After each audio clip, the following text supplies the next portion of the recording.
Hi, and thanks for tuning into Girl Talk. As usual, we have a great show for you today, and we're still missing our beloved Jessa, who is out with new baby.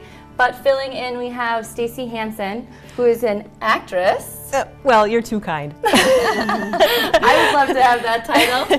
Thanks for being here with us. Oh, sure, it's big shoes to fill, but I'll try. Oh, you're doing a great job. We've got a great show for you today. Who we got going on? We've got I-9 Sports, who are just opening here in Madison. You're going to want to stay tuned if you've got little kiddos that are going to be interested in starting up some sports this fall. It's a great way to cultivate interest in sports and try out different sports in different positions and see what they like. Yeah, their focus for I-9 Sports is on sportsmanship, and I love that. Yeah. I think that they have, maybe parents and coaches, I think they might sign a pledge or something to stay positive on and off the field, and boy, I feel like we really need that these days. It's a great experience for those kids. For sure, yeah. And to have the parents staying positive is also a good role model, other than the experience of playing sports and being outside. And yeah, there are many games when I was, I played soccer as a youth, and there are many games where these dads were just like throwing fists, and like their hot dogs were going all over the place, and just calm down, guys. It's all like, would you go give your father a spanking? You know, really. A timeout. Right. You guys gotta go. Yellow cards being handed out. Yeah, so they're brand new. They're gonna start their stuff, I think, this fall. Anyway, we'll learn more as they come on later. And then, of course, we gotta talk about beauty. You guys are all looking beautiful today. Spring's around the corner. Thank you very much. Or spring is. Summer's around the corner. Can you believe it's June already? No, it hasn't really felt like spring to me. At all. Except I just was dining outside last night, and I got dined upon by the mosquitoes. Oh, I was just going to say, I haven't got a bite yet, and I've been outside a lot with my new puppies, so I'm like, oh, it's not very buggy, and then you beat me to it with the opposite. But you know, I'm one of those folks where if there's a mosquito in a 100-mile radius, it'll find me. You're just more delicious. Apparently.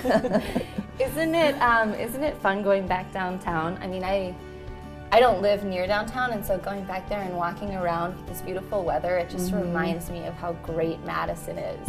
I love the Lakeshore I'm a Badger, so it brings back all kinds of memories. And feels like home, but it's like you reminisce. You're like, I remember a couple years ago. Yeah, I'm getting memories old. flooding in. Yeah. Some good, some not so good.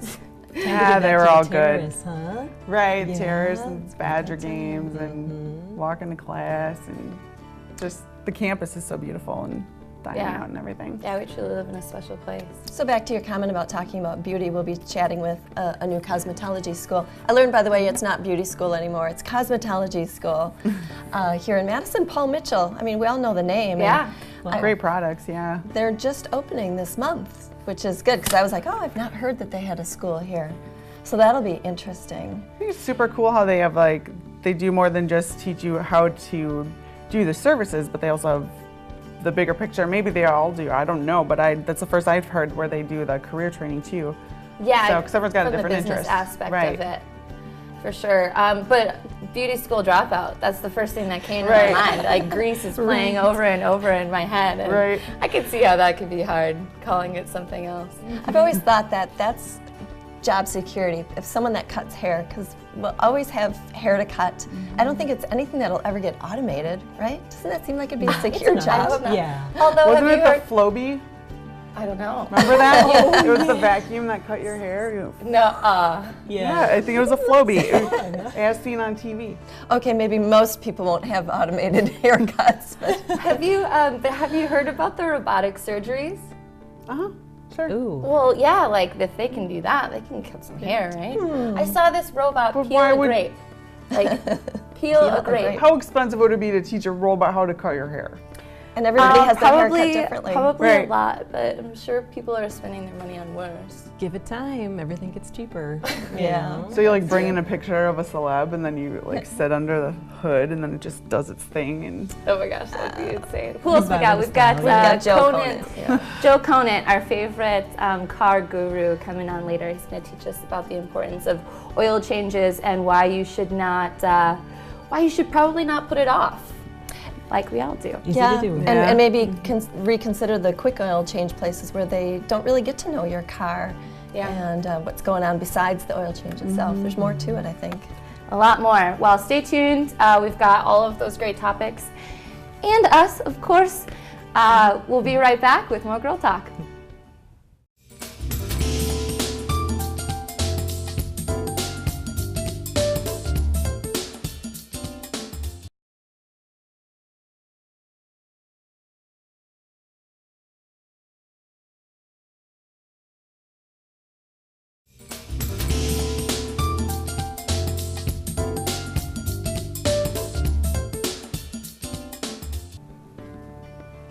Welcome back to Girl Talk. Well, maybe you have a new graduate in your life, or maybe you're thinking about a new career for yourself. If cosmetology is of interest to you, you'll want to meet our next guest. With me, I have Susan Papagiorgio and Kelly Rettenberger. They're from the Paul Mitchell School. Paul Mitchell, the school, Madison. It doesn't quite roll off the tongue, not yet at least. It's still new. So welcome, thanks for coming in and talking with us. And tell me a little bit about your cosmetology school and what makes it different from others. Well, I think the main difference with Paul Mitchell schools is that we were founded on a couple different things. The first is the traditional way of looking at beauty schools was that you kind of just went in and learned the craft and you got licensed. And so what we tried to do is we tried to look at the foundation of our curriculum to really focus on that whole person, and we call it culture. The whole person meaning the client? The whole person, who our client is their student. Okay. And we actually call our students future professionals. Okay. So when we say whole person, we look at, not just the way they're learning, which is very unique. Everybody learns in a different way, but also the way they're thinking. And we want to really try to help them and expose them to mindsets that will help them be more successful. So we call that culture. So we do things like just teaching them how to communicate and think differently, more positive. We call it forward focus. But there's a whole bunch of other things, like we expose them to programs, student programs that will help them to build what we call take-home skills, their ability to recommend take-home or what we call retailer products, kind of similar to what we have here on the table. So if you go to your hairdresser, you really ask them a lot about different things, and one of them would probably be what product to use. Sure. So we really want to teach them about that, as well as really appreciating the craft of hairdressing. And then the last part is business, really understanding the business part. That's so true. It's kind of well-rounded. Sure, there's so much more than just the craft itself. That's right. Right. So what you just described for your future professionals, is that your career training program or is that something different? That is our career training program. So you have a foundational program or curriculum, and then there's a special curriculum we call student programs. So let's say you're really inspired by the craft of it. Sure. So you could go into the design team and really spend time where learning the craft. Some people go, like Kelly here, she's a guest artist. She's a platform artist. So that might be what is really interesting to you. Right. Some people really like more of the salon part of the business. And so we'll learn more what we call our phase 2, which is more service and learning how to build a clientele. So there's different aspects of our curriculum that you're exposed to. Well, there's like some might rent a chair and one might want to own the whole thing. That's right. So there's business aspects to it as well.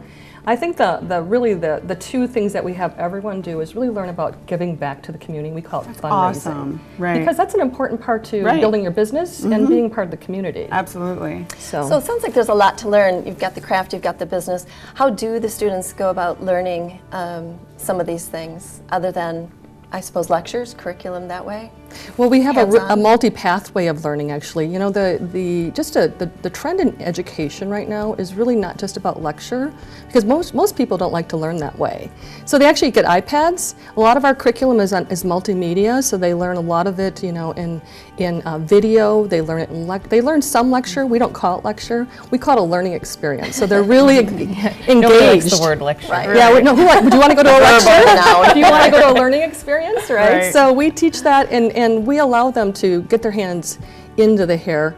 And then the most important part is that the best way for them to learn is to learn with real people, our clients. Of course, yeah. That's the best way. So I've heard of beauty schools offering services to the public. Is that something that yours will do too? Oh yeah, starting in June, at the end of June, we'll be offering. So we're looking, if you have hair, we would love you to come in. And even if you don't have hair, there are some things we probably could do for you. There's some extra services that we can. So, a lot of people go to the drugstore and they do their own hair, and I'm not sure why, because we have fantastic salons in Madison, and we have really good cosmetology schools.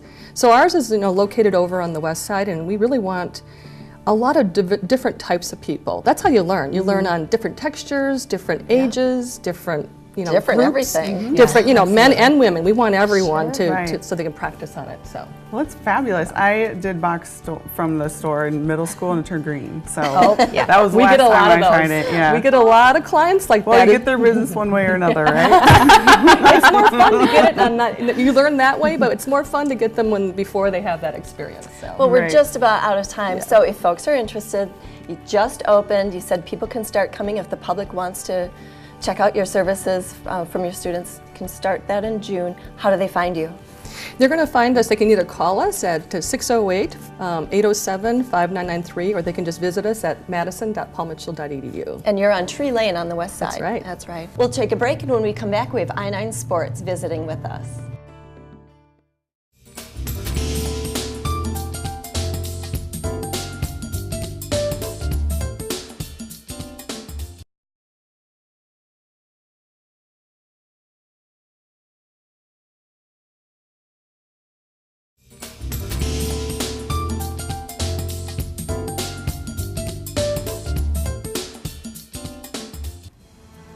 Welcome back to Girl Talk. We have got Rachel DuPont. Thank you for joining us. Thank you for being And yeah, she's the owner of I-9 Sports. I'm so excited to learn about what you got going on over there. Excellent. So tell us, who is I-9 Sports? I-9 Sports, we are the first and fastest growing youth sports league in the country.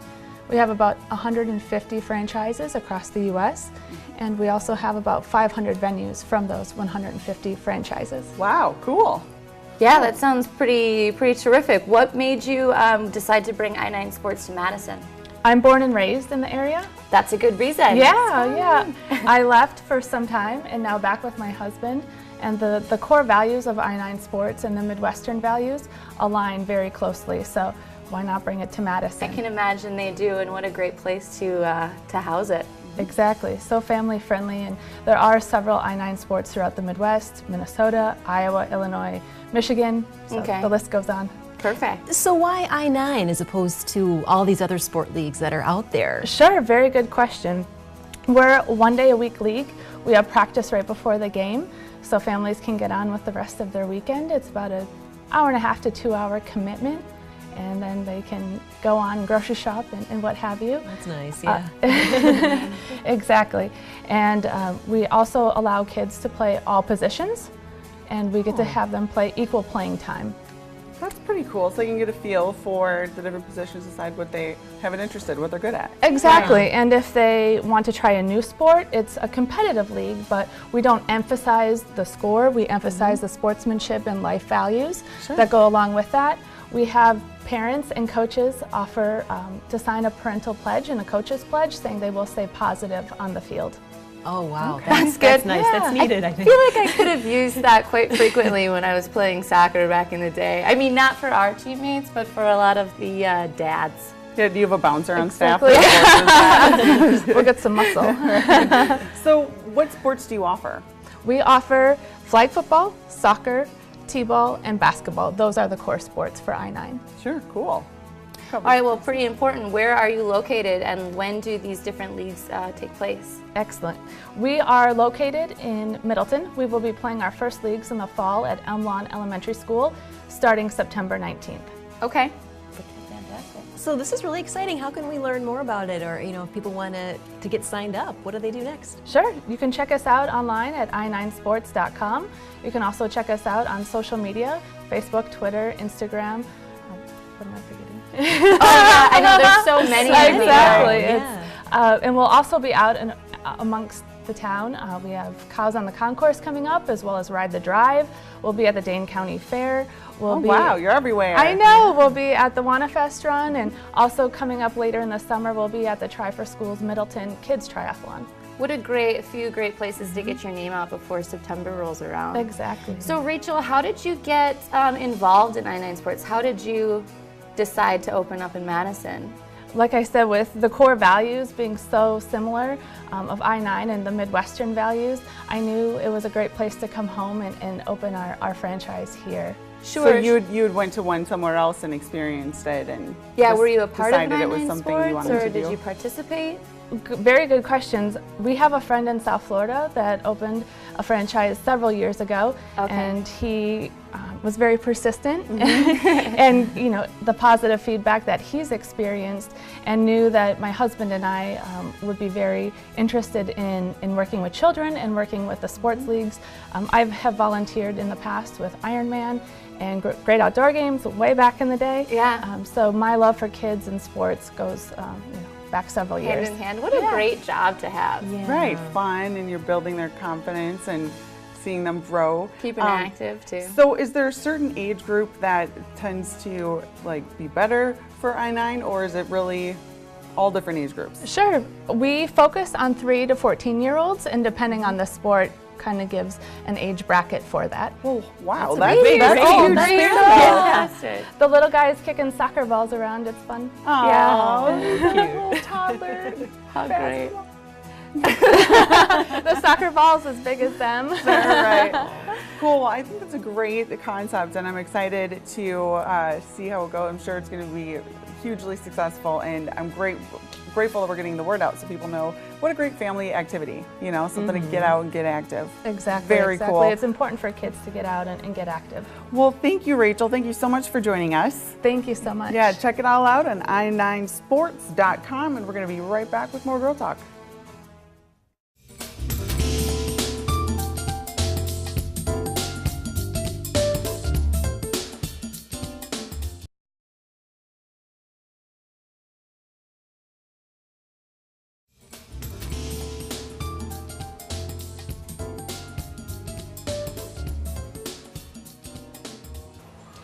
Welcome back to Girl Talk. As promised, we are going to talk to you a little bit about oil changes. We'll get some basics from the masters over here at Conant Automotive. And joining me is Joe himself. And how are you doing today? Great.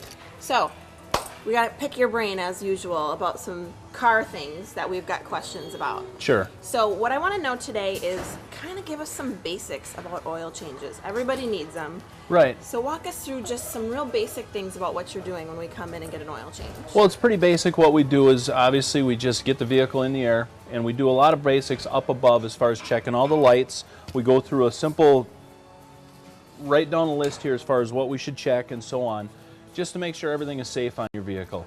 We check the, like as far as the suspension goes, we check the rear shocks, the front struts. We make sure there's no oil leaks, make sure the exhaust is intact and where it should be. Just check out the basic integrity of the underneath the vehicle, along with like the rust condition that happens in Wisconsin. Okay. We take a look at the tires, tell you the condition of the tires, just basically tell you the condition of the integrity of the whole vehicle. So there's a lot more to an oil change than just the oil change. yeah, it's not just simple as just pulling the plug and changing the filter. No, Right. you got to check things out.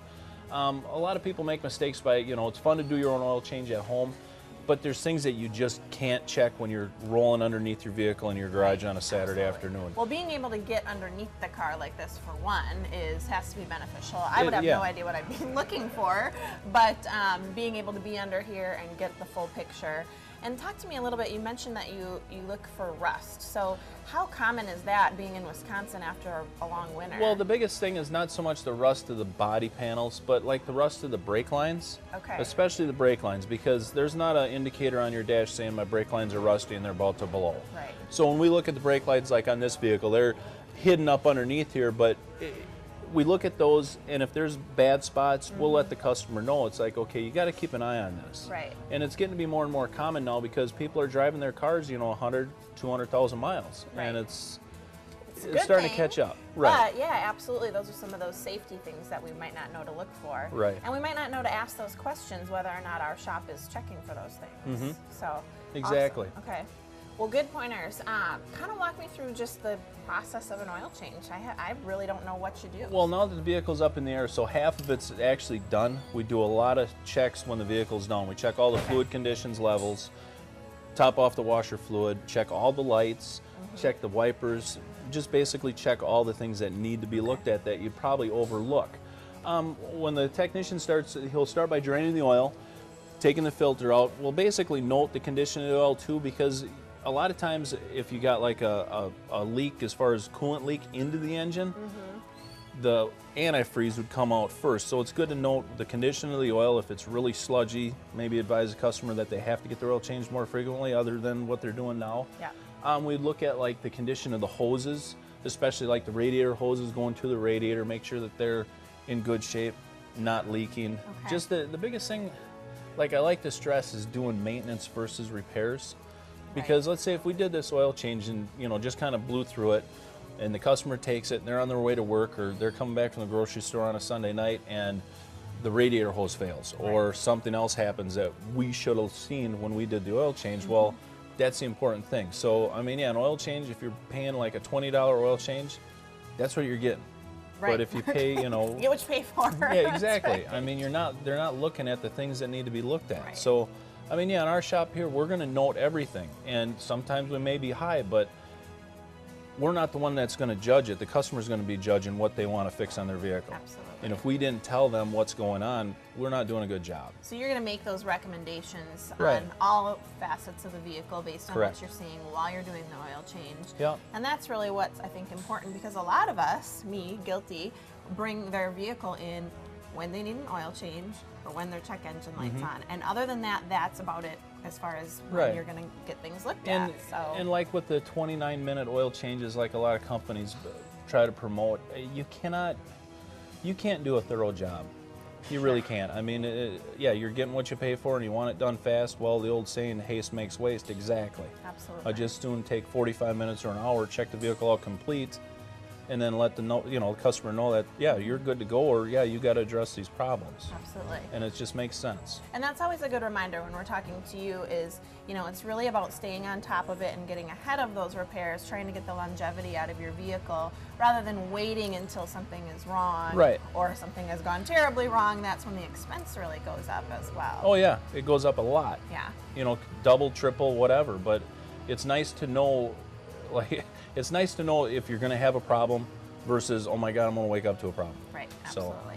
And I got another question about oil changes while we're on the topic. So some of the newer vehicles, mine isn't really all that new. I've got over 100,000 miles on my car, but I do have the notification of when I need an oil change. So it actually tells me percentage Right. of time to oil change. So tell me a little bit about the difference there if you can, because it tells me I need an oil change long after the recommended mileage. What are your thoughts? I really, and this is my personal experience, whatever, my years in the business, I would ignore it. Really? If a customer asked me that, I would ignore it. I would stick to your mileage versus that percentage. Okay. It's just, I like mileage. Yeah. I'm from the old school, and yeah, we do either 4,500, or if you run the full synthetic, go 6. But I don't really believe in that. But the manufacturers say, they spend a lot of time and money, and the dealerships may say that do this, but I think it's going to come back to haunt them.